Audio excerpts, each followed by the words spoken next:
नमस्कार, आप सभी का स्वागत है। गरुड़ पुराण के अनुसार भगवान श्री कृष्ण कहते हैं, इस संसार में 84 लाख योनियां हैं। उनका विभाजन 4 प्रकार के जीवों में हुआ है।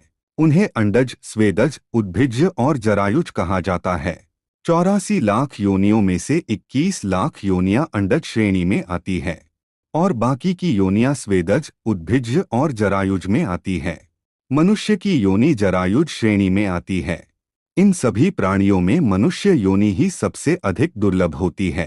केवल मनुष्य के पास ही 5 इंद्रिय है और यह योनि बड़े ही पुण्य से प्राप्त होती है। आहार, मैथुन, निद्रा, भय और क्रोध ये कर्म संसार के अधिकतर प्राणियों में पाए जाते हैं, किंतु विवेक सभी में परम दुर्लभ है। यह केवल मनुष्य जीवन में ही प्राप्त होता है। पंच महाभूतों में प्राणी श्रेष्ठ है।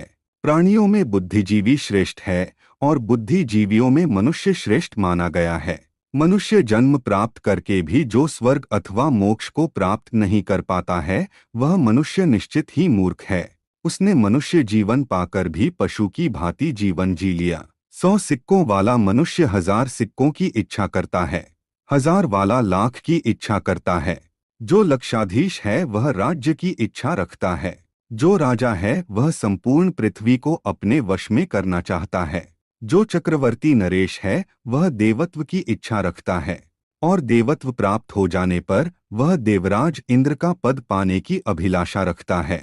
देवराज होने पर भी वह ऊर्ध्व गति की कामना करता है, फिर भी उसकी तृष्णा शांत नहीं होती, अर्थात उसकी और भी अधिक पाने की भूख शांत नहीं होती है।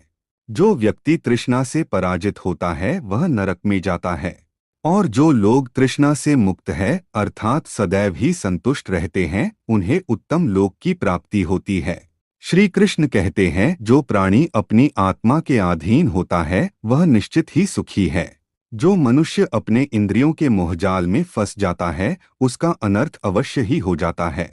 मनुष्य बाल्यावस्था में अपने माता पिता के अधीन होता है, युवा अवस्था में वह स्त्री के अधीन हो जाता है और अंत समय निकट आने पर वह पुत्र और पौत्र के मोह में फंस जाता है।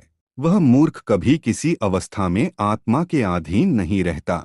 लोहे की सलाखों में बंधा हुआ मनुष्य भी मुक्त हो सकता है, किंतु स्त्री और पुत्र के मोह में फंसा हुआ मनुष्य कभी मुक्त नहीं हो पाता। श्री कृष्ण कहते हैं, पाप एक मनुष्य करता है किंतु उसके फल का उपभोग बहुत से लोग करते हैं। उपभोग करने वाले तो दोष से मुक्त हो जाते हैं, किंतु पाप करने वाला दोष का भागी हो जाता है। इस संसार में कोई भी प्राणी मृत्यु पर विजय प्राप्त नहीं कर सकता। इस मृत्यु लोक में प्राणी अकेला ही पैदा होता है, अकेले ही मरता है और अकेले ही पाप और पुण्य का भोग करता है। उसके परिवार के लोग उसके मृत शरीर को लकड़ी के ढेले पर डालकर परामुख हो जाते हैं। केवल धर्म ही उसका अनुसरण करता है। मनुष्य का धन तथा वैभव घर में ही छूट जाता है। मित्र तथा बंधु बांधव शमशान में छूट जाते हैं। उसके शरीर को अग्नि लेकर जाती है। केवल पाप और पुण्य ही उसकी आत्मा के साथ जाते हैं। श्री कृष्ण कहते हैं, सूर्यास्त तक जिसने द्वार पर आए याचक को धन का दान नहीं दिया तो न जाने सुबह होने पर वह धन किसका हो जाएगा। अगर मनुष्य ने अपने भाग्य से प्राप्त हुए धन का खर्च धर्म कार्य में नहीं किया, श्रेष्ठ विद्वानों और याचकों को दान में नहीं दिया, तो उसका धन यह रटता रहता है कि मेरा स्वामी कौन होगा। जो मनुष्य श्रद्धापूर्वक धन का दान करता है वह धर्म को धारण करता है। धर्म से ही अर्थ और काम की प्राप्ति होती है। इसीलिए मनुष्य को सदैव ही धर्म का आचरण करना चाहिए। धर्म ही मोक्ष प्रदान करता है।